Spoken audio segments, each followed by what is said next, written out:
Dans le cadre du programme transfrontalier mené avec la province de Cuneo, Village Cité de Caractère nous amène maintenant à Anote.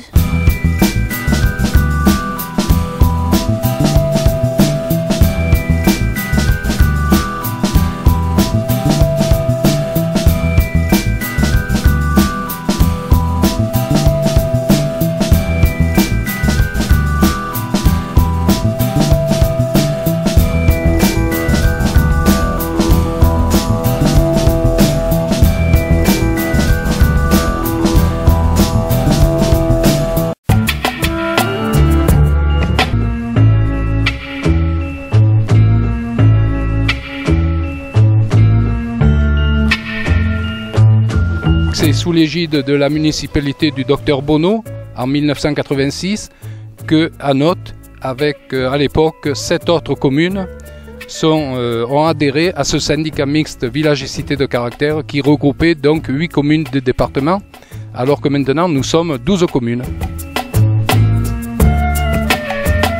Au Village Cité de Caractère, nous avons mis en place une brochure où il y a les 12 villages cités de caractère qui sont répertoriés. Et nous avons aussi, en partenariat donc avec l'Italie, fait la brochure sur la partie italienne, de façon à ce que les visiteurs qui viennent dans le département des Alpes de Haute-Provence puissent aussi bien aller au-delà de la frontière des Alpes de Haute-Provence et partir sur l'Italie.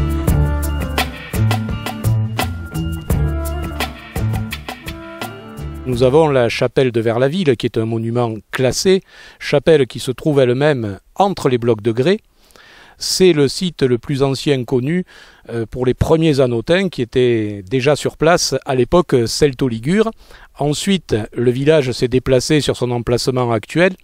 L'église qui se trouve au sommet du village est datée du XIIe siècle et le reste du village s'étale jusqu'au XVIIIe, XIXe siècle. On y rencontre dans les vieilles rues qui sont pavées de grès des maisons avec des fenêtres à meneaux du XVe siècle, des maisons à colombage, un hôtel particulier du XVIIIe siècle appelé la maison des Arcades qui a été également gendarmerie impériale. Lorsque vous traversez la Vaire, qui est la rivière de notre vallée d'Anote, vous franchissez un pont qui est inscrit, un pont à refuge, qui à l'origine avait 7 arches, qui aujourd'hui n'en a plus que 5. C'est un pont très ancien qui au départ était en bois et qui a été refait à l'époque de Louis XV en pierre, mais il ne permettait que le passage d'une simple charrette. Il a été doublé dans sa largeur au début des années 80.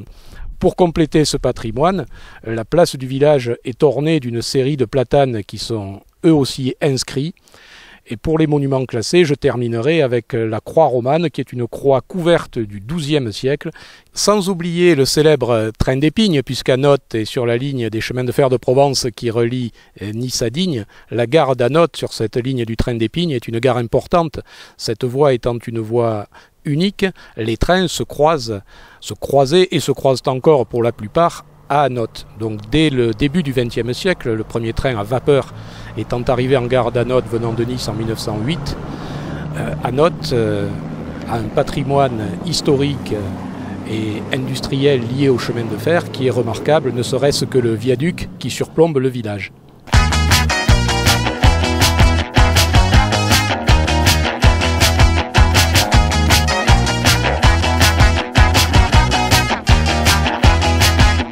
L'entretien du patrimoine d'Anote est une préoccupation, je dirais, presque quotidienne pour la mairie, puisque depuis une dizaine d'années, nous menons chaque année un chantier important de réhabilitation ou de réfection d'espaces ou de bâtiments publics.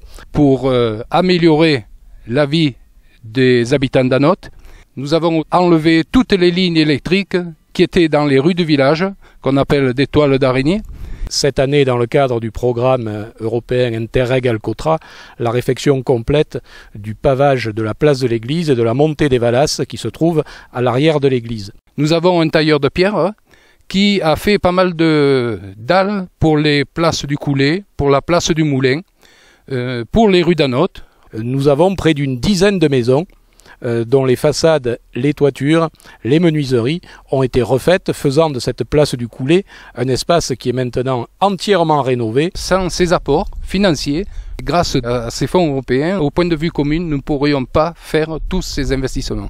Le petit point bleu qu'on voit sur le village d'Anotte, c'est un chantier qui est actuellement en cours, c'est la réfection du clocher de l'église avec un bardage de châtaignier pour la couverture du clocheton, la remise en état des 4 piliers de grès qui soutiennent ce clocheton, avec les 4 évangélistes, c'est une particularité de notre clocher. Nous avons mis des plaques de rue qui retracent l'historique du village et les Anotains aussi ont été satisfaits de ces plaques de rue parce qu'ils ont découvert à travers ces plaques l'histoire de leur village.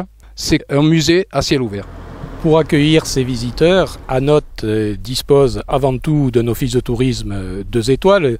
Pour les héberger, nous disposons de 3 hôtels, un camping de 66 emplacements et un village vacances de 50 bungalows qui représentent 250 lits. Le développement, qui peut être un développement économique basé sur du tourisme, peut très bien rimer avec patrimoine, avec histoire, avec protection de ce patrimoine grâce à Village et Cité de Caractère. Et j'invite tout le monde à continuer et à venir sur Anotte.